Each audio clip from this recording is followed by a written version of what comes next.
Right then, here we go. It's Wednesday the 16th of July, and I'll admit it, I'm in a good mood. You might not see me bouncing off the walls, but trust me, this is me happy.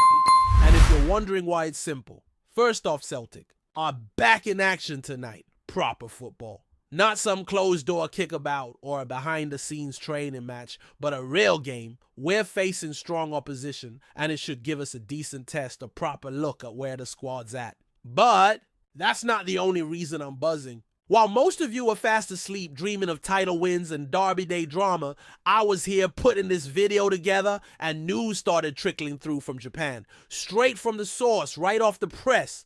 We've got ourselves a new striker.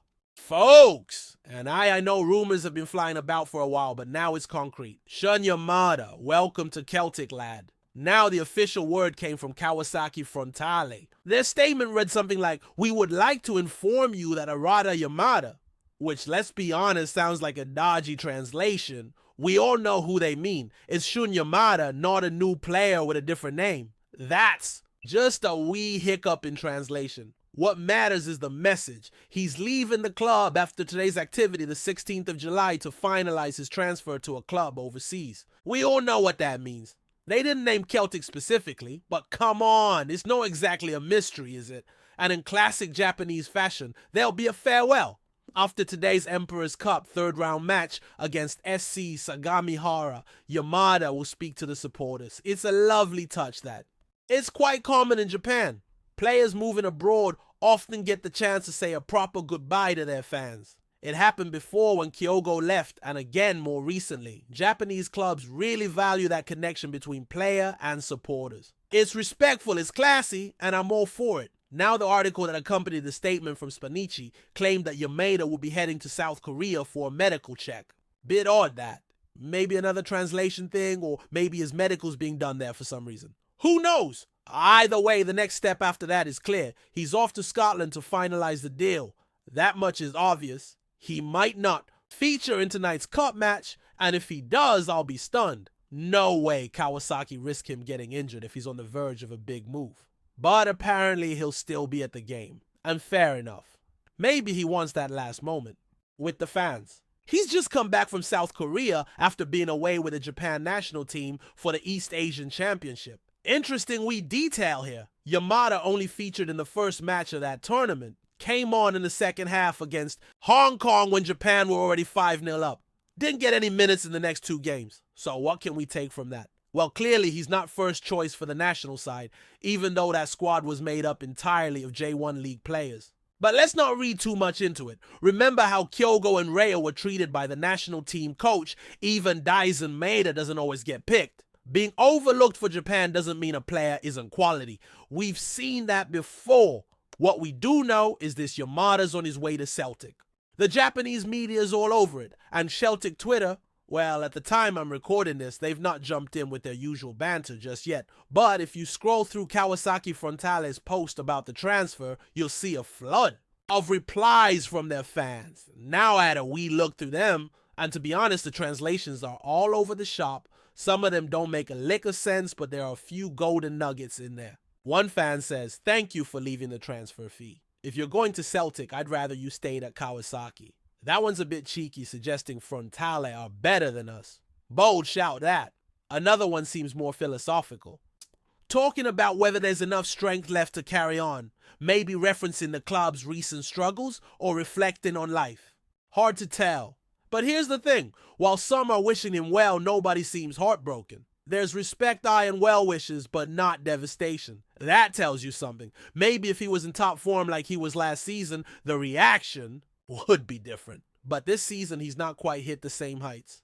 That's the truth. Now let's talk about what kind of player we're actually getting. Over the past couple of days, I've been diving into footage stats and scouting reports, including one from the excellent Ryo Nakagawa, who will be joining the channel soon to chat all things Yamada. But for now, let me give you the quick version. When I watch Shun Yamada, the first player that comes to mind is Kyogo Furuhashi. No joke! The movement is so similar, always hovering on the shoulder of the last defender, timing runs to perfection. Trying to break the offside trap, he's got that natural instinct for getting in behind. Maybe he's not quite as quick as Kyogo, who was lightning fast, but he's sharp, got a good turn of pace, and if he gets the right service, he'll find space and finish. He's a penalty box striker, no doubt about it.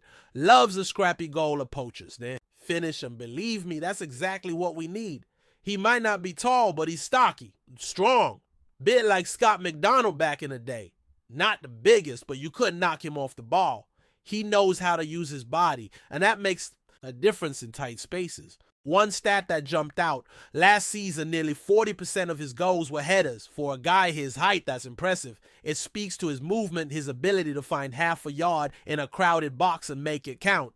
Reminds me of the way Scott McDonald used to do it. Clever, instinctive, and lethal when it matters. Now, obviously, the big question is about his form drop. Last season, he scored 19 goals in a J1 league. That's one every 106 minutes. Outstanding return. This year, just 2 goals, one every 543 minutes. That's a huge drop-off. So naturally, people are asking what's gone wrong. It could be confidence, it could be the system, it could be anything. But clearly, Celtic are betting on him rediscovering that form from last year. And if he does, we've got ourselves a serious player. One of the top scorers in Japan not long ago and still only in his early 20s. Loads of potential. And here's something worth thinking about. Under Brendan Rodgers' first few transfer windows in his current spell, we didn't sign a single player from Japan. Not one. Not even a rumor. But now 2 Japanese players in one window. That's a shift. Something's changed behind the scenes, whether it's in scouting, recruitment, or strategy. You might be tempted to wonder if this is the board planning for life after Brendan. I wouldn't go that far. Not yet anyway, but there's definitely a new dynamic.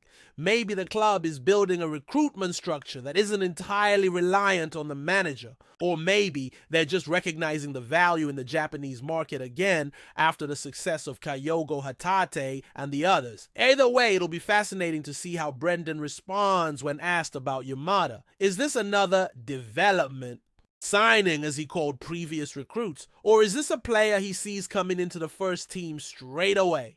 My gut says Yamada's here to play now. But would I be shocked if Brendan gave a vague answer post-match like, I've not seen. Much of him we'll see how he does in training. Not at all. That's just the nature of things at Celtic sometimes. We bring in players who the manager maybe isn't fully invested in, and it takes time to see how they fit. But I think with Yamada, the potential is clear. If we can get him firing, get him confident, then he can be a real asset. Right, let me catch my breath there. We've got loads more to get into, including some updates on Cameron Carter-Vickers, the new development partnerships in Scottish football, and of course tonight's match against Sporting Lisbon. But I'll save that for the next part, so stick with me. Time to dive into the rest of this, and there's still plenty to cover. Celtic's preseason continues tonight with a tasty clash against Sporting CP. Now, this one's a proper test. We're not just playing a random side or easing into things against part-timers. Sporting are Portuguese champion, strong team, real pedigree. And this will be a proper gauge of where we're at in terms of sharpness and fitness. Cameron Carter-Vickers is back in training, which is a massive boost. No quite ready for tonight. Although, the aim now is to have him available for one of the upcoming games. Maybe Newcastle at the weekend, though even that might be cutting it close. But worst case scenario, he'll be back for the midweek Kamal Cup match. And if nothing else, we absolutely need him fit for the start of the competitive season. That first match against St. Mirren is one thing, but the big prize is the Champions League qualifier.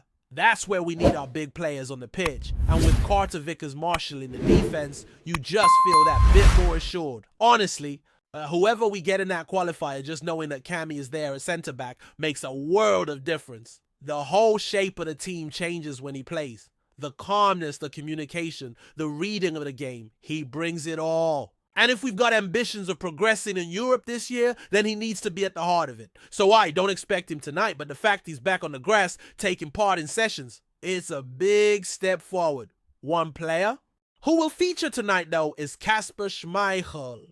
And there's a name that still catches you off guard there, a proper experienced keeper coming into the fold. He's expected to get minutes tonight, and it'll be good to see how he handles himself behind this Celtic backline. We know what he's capable of. Premier League winner, Denmark international, a keeper with presence and pedigree. If he's Sharp, if he's still got that edge, he could prove to be a really shrewd addition. Now looking at Sporting CP, they're only just getting going with their preseason. This will be their second match. They had a draw against Nice at the weekend. So they might not be quite as fit or match ready as we are, but then again, a lot of our boys are still easing back in too. Lads like Kieran Tierney, Rio Hatate, Dyson Maeda. This is only their second match back as well. So I expect both teams will still be finding their rhythm. Sporting have got some recognizable names.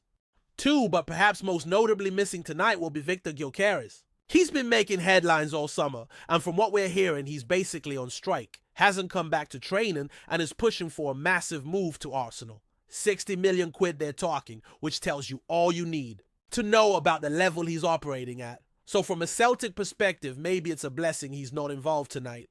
The game will be played at Estadio Algarve in Faro, lovely part of the world by the way, and crucially there'll be fans in attendance. That makes all the difference in a preseason match. The energy, the noise, the atmosphere, it just feels more real. Kickoffs at 7:30 local time and also 7:30 Celtic Park time. The match will be shown live on Celtic TV, so if you're tuning in, make sure you're sorted for that. Now we're likely to see two different Celtic lineups across the two halves, as has been the case in previous friendlies. But this one, given the quality of the opposition, should give us a proper feel for how things are shaping up. I always feel like Celtic rise to the occasion when they're up against better sides. It sharpens us. It shows who's ready and who needs a bit more work. So I'm looking forward to it. There will be plenty to unpack tomorrow, that's for sure. Switching gears slightly. Something a bit different, but still hugely important for the club and the future of our younger players. The Scottish FA and SPFL have introduced a new cooperation system for the upcoming season. It's aimed at improving the development of youth players aged 16 to 21, especially those eligible for the Scotland national teams. Now what it basically does is give clubs more flexibility with loans. Some players can go out to a lower league side but still move back and forth during the season between the parent club and the cooperation club. Sounds a bit complicated, I know, but when you break it down, it's fairly straightforward. Each Premiership club can partner with one lower league club per division. So for example, Celtic can have an agreement with one Championship side, one from League One, and so on. Up to 3 players can be placed on this list and move freely between the two clubs. It's meant to help give these young lads more game time without completely severing ties with their main squad or training base. Originally, the word was that Celtic were going to partner with Queen's Park. Makes sense geographically, and there's already some familiarity there. But word now is that Queen's Park are needing to tighten their belts financially, so they're out of the picture. Instead, Celtic are turning to Ayr United. Not a huge shock, to be honest. There's already a decent link there. Scott Brown's the gaffer now, and that gives the partnership a bit more weight. He knows the club, he knows the standards, and he'll make sure our lads are getting real experience. The first player expected to head there is Jude Bonner, promising young talent, and this move could be a big step for him. But he won't be alone. There are a few names being floated about as possible additions to Air's squad. Sean McCardle, Kyle Ure, maybe even Kobe Donovan. All lads who need regular minutes to continue their development. So how will this work in practice? From what I gather, it's quite flexible. Say for example, Celtic need Jude Bonner for a UEFA Youth League match, or even a senior squad opportunity. We can bring him back. Then once that's done, he can return to Ayr. Same goes for training. Might be spending most of his time with Ayr, but still able to train with Celtic now and then. It keeps him connected to both environments, and that's key for development. It's actually a decent idea from the governing bodies. Too often talented youngsters fall through the cracks because they're not quite ready for the first team, but they're too good for the reserves, our youth sides. This gives them competitive matches at a good level while still keeping them in the system. Other clubs are doing it too. Aberdeen are linked with Elgin City Hearts, have a setup in place, and Rangers as well. So Celtic getting involved was inevitable. And with Ayr United managed by a guy who knows our standards inside out, it makes all the sense in the world. And for any of you looking for a wee second team to keep an eye on this season, maybe go check out Ayr United. You might just catch the next big Celtic star cutting his teeth down there. Plus, if you're local, get yourself along to a few matches. Good way to support the next generation. Before we wrap, just want to touch again on how things are shaping. up squad-wise. It's still preseason, so we're taking things with a pinch of salt, but tonight's match could offer a real glimpse of the team Brendan Rodgers is trying to build. The tempo to shape how we play out from the back, all of that gets clearer against top opposition. And with signings like Yamada coming in, you can't help but feel like there's a bit of momentum building. Still, questions remain. What's the plan with Yamada? Is he being brought in to lead the line straight away? Or will he be eased in behind the scenes, maybe getting cup appearances or late game cameos at first? We'll get clues tonight and maybe more from Brendan post-match. You always get a wee nugget or two from those interviews. But with Kyogo away and question marks over other options, we might see Yamada featuring sooner than later. There's also the broader question of the club's recruitment. 2 Japanese signings this summer after none in the previous 4 windows under Brendan. What's changed? Is it the board driving this direction, or is Rodgers now more open to the Japanese market again? Either way, it's intriguing.